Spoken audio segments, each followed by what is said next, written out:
संग्राम के लिए महर्षि दधीची की शरीर दान मांगे, जिंदा शरीर पर नमक चढ़वाए, जिंदा शरीर को गाय से चटवाए, उन्हीं की हड्डियां से धनुष बना, पिनाक धनुष।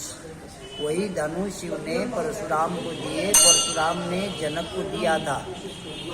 अब सीता उत्पन्न हुई, सीता 7 वर्ष की थी तो धनुष उठाई, चौका लगाई, तो उसी पर सीता स्वयंवर रची गई। तो सीता स्वयंवर रची गई, जनकपुर तोड़ा वहाँ 3 टुकड़ा हुआ, प्रभुदोई चाप खंड मही डारे।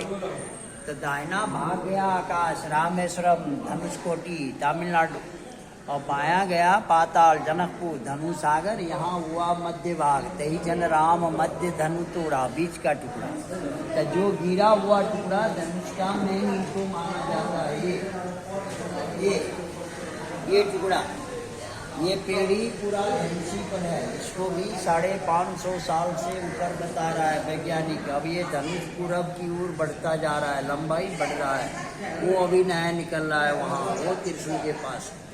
और यहाँ एक कुंड है पाताल गंगा, यही पानी ऐसे तले रहे तो बारिश कम है, फसल की कमी है। ऐसे देखने में लगता है जैसे रुद्राक्ष हो ना, उस रूप में, ना पाथर में आ रहा है ना लोहा में आ रहा है। इसीलिए हमारे पर्यटन ने इनको इस रूप में रखा है कि ज़्यादा कृत्रिम ना हो, जितना हो सके इनको प्राकृतिक भी रखा जाए।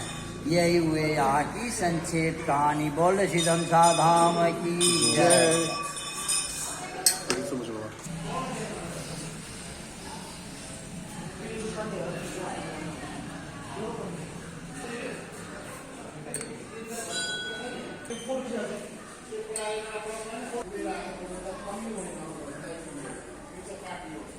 ढुङ्गा पनि होइन, फलाम भनौँ भने चुम्बुकले समातिरहेको छैन। अब काठ त हुँदै होइन। अब विष्णु पुराणले चाहिँ वर्णन गरेको छ कि दधीचीको हाडबाट बन्यो धनु भनेर।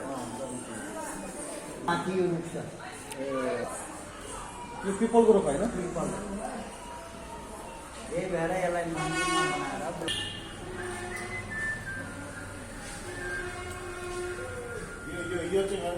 इंटरेस्टेड तो बन गए।